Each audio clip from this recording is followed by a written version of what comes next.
Hey Mark, can you move the Camry? Because I need to move the Hilux to get to the Prado. Well, I'll have to get the keys for the Patrol to get to the Camry. All right, watch out for the boat.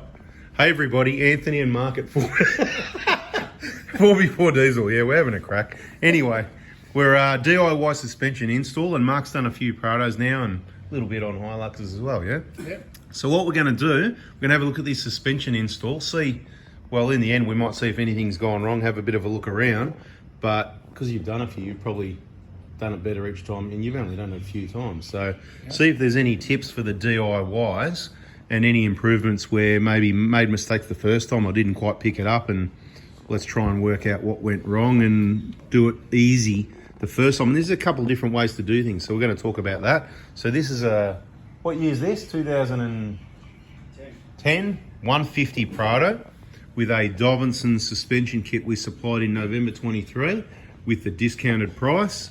And of course we're on holidays now, so if you're really desperate for a suspension kit, you can hit us up Tuesday morning, but otherwise just wait till next year, probably February, something like that. But you can if you like, especially if you're a VIP. All right, so what do we got to do here to change this? What did you do? Because I forget. Well, so this time we weren't changing the lower control arms. Yeah, so last time you changed your lower control arms. Correct. Right, well that makes things easier. That's how a lot of suspension places do it. Yeah. They drop the lower arm out of the way, and then you can just drop this whole strut assembly straight out. So this time it's a little bit harder to do it this way, I suppose, but yeah, leaving the control arm in has some other benefits. So what we do is undo the 3 nuts up the top here. Which 3? These 3 up the top of the One behind there, beautiful. Not the one in the middle, yeah, beautiful. Definitely not that one. Yep. Don't undo that one. What else do? Take the sway bar out. So this bolt off here. Take it right off and get it out of the way. And get that out of the way. This bracket down here as well, yeah. Take, check out the suspension playlist, there's a bit more info there. Yeah. Take off the rack end. That can sometimes be a bit hard to get out. How do you get it out? Well, this time we got it out by giving a good hard smack right on that. Yeah. You don't want to miss that. Different ways to do that. So the front went pretty smooth, didn't it, really? There wasn't anything. It was more the back. Really. There was a couple of things, bit of technique on doing things. So I think one of the things was, what was going on where I said, hold up, that's right. So you were trying to get the old strut out of the arm because these nuts were undone. The whole assembly had dropped down. So it was sitting down in the bottom of the arm. And I was sort of saying, you got to kind of lift it up. Well, if you push this down here, push that down, lifting that assembly up, it'll just come out of there. So that was one little small issue that you know would have been easier with a bit of technique. And maybe a bit of sequence of undoing things, hey? Like, you know, we just got in there and undid some stuff, and maybe we made it a bit harder for ourselves. Yeah. And to be honest, you had the bottom bolts out from underneath as well. Yeah. I don't actually remove those at all. Yeah, so you can do it this way, the hard way if you like, making it a little bit easier by not taking those 2 bolts out. That's more of a, if you're doing the arm, loosen off those 2 bolts over there, it's going to mess up your wheel alignment. So if you're getting an alignment or you're happy with, you've got to get a wheel alignment, well, once you undo those, you do definitely need to get a wheel alignment, but some people already got a wheel alignment and it's not changing things that much, so they don't want to get a wheel alignment, or it's hard to find, depending where you are, find someone to get it right. What about anything else at the front here? So we're sort of saying to get it out, what was going on? Oh, to get those bolts back in, the upside down ones, the 219mm, it was hang off this to get this to come down or something like that, made it easier. Yeah, which is kind of hard if you're working on the ground, but yeah, you got to pull down pretty hard on that. Yeah. To try and get those bolts to line up. So if you got the car up in the air, it's pretty good there, because you just throw your hand up around there and hang off it while you manoeuvre around, that sort of thing. Yeah. Well, that pretty much covers the front. If we miss something, we'll come back to the front at the other side. Let's go to the back. All right, so up the back here, the first thing I've noticed, first problem I've noticed is, mate, what's going on the floor? This is filthy, mate. Somebody spent all day cleaning this. Someone better get onto the cleaning while we're doing this. We'll definitely have to do that. But anyway, these look nice. Dobinson's IMS, yeah, nice. What was the complications here? Getting the sway bar on and off. What's the easy way to do that, do you think?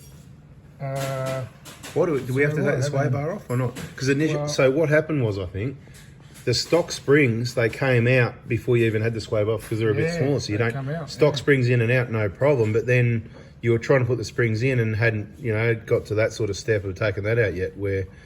So the sway bar had to come off, and then what was the best way to get the sway bar off? What was it? Was standing around from behind here to be able to pull this. Pull back towards that Yeah, direction, this way, yeah. yeah. And if you've got an assistant, maybe even just lifting the axle up a little bit so it's opposite to getting the sway bar off. And that allowed the springs to go in a lot easier. What else? Obviously, to get the bottom bolt off, once you take this nut off, compress this in, making it shorter so you can bring it forward to get that off, because it's basically on a shaft, twisted, isn't it? Like on a dowel, if you like.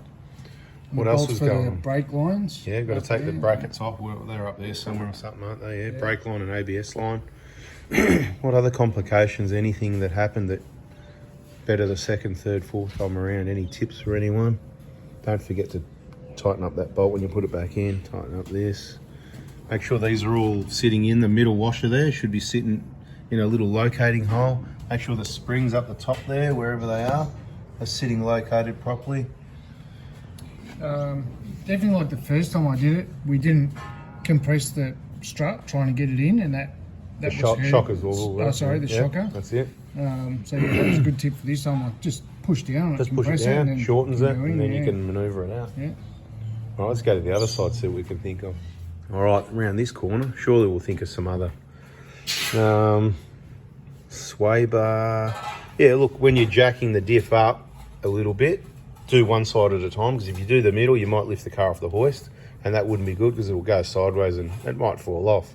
So if you've got to jack up one side a little bit to compress the spring to get the shock absorber on, and just watch that sway bar, if it's off still, isn't getting caught up under the diff, because it has happened before a little bit, so it can happen, so just be careful of that. And while it's jacked up, hook that side sway bar on, I think is a bit of a tip. Yep. Get the bolts always started, get those started by hand, yeah, which you did. What else have we got for them? Any other tips? Watch the suspension playlist. YouTube, 4x4 Diesel, suspension playlist. Lots of, what's it called? Waffling. Bit of waffling. And what else? What, rambling? And what are the other words? Yeah, rambling, Talk underwater with a waffling. mouthful of marbles, whatever. Anyway, let's go and have a look at the front. Oh, good to see. Yeah, some cleaning going on there. What's going on there? Yeah, a lot of people do buy the struts already assembled with the new top hat, so that's one way to do it. Costs you about an extra couple hundred. Depends. It varies a little bit between the strut tops and the labour to get that done. So if you're going to get it installed somewhere, you're going to pay $400 or $500. Depends where you go. Some people are cheap and crap. Some people are expensive and crap. Some people are cheap and not really cheap and good, I don't think. But look, there's different ways to do things, but there's no point buying it already assembled from any brand or anyone if you're going to pay someone to install it, because they're going to take it out. They should have a spring compressor on the wall and be able to reuse your top hat. There's nothing wrong with it. It's just a convenience thing to get it assembled so most people can, you know, install it at home following these sort of procedures and that. So the bash plate's got to come off to get to the sway bar. Yeah. It's a bit like that. Move the Patrol to get to the Camry, to get to the... Move the Hilux to get to the Prado or whatever. We'll fine tune that. And don't We'll try forget again. about the boat. Don't forget Oh, about and don't hit the boat. Don't hit the boat. Well, what about hitting the camper trailer as well, though? See, I forgot about that. Anyway, we'll fine tune it in the next video. So I hope you liked it. Anyway, hit the like button if it at least gave you a giggle. And I think that's a bada boom, bada bing. We're out of here. That's a Dobinson suspension DIY Mark tips. Check out. I think Mark's got his own. You got your own playlist, haven't you? DIY Mark. So we'll put this video in there and the suspension playlist. Check it out. Whatever you want. Thanks for watching. Catch you on the next one, people. See ya. Whoa! Don't go anywhere yet. That's why we said watch the video till the end, because there's more. And Johnny's not happy. We've got a few what do we have? 6 people in the workshop here. Ridiculous. All right, what's the problem, mate? What are you not happy about? I'm not 100% happy with where the disc rotor's about to hit the... Bit close to that backing plate. Backing plate. Yeah, there, and looks a bit close in a couple other plates. Around here, maybe. So what you got to be really careful of is when you're pulling around things and not to bend this backing plate in. And when you're finished, just check that, both sides, and just give it a little push back to make sure you got clearance. Otherwise, it might look all right like that, doesn't look too bad. And you'll get down the road and... What noise does it make? Nah, it's more of a... Anyway, how would we know? Bada bing, bada boom. That's why you watch the end. Catch you on the next one. See ya.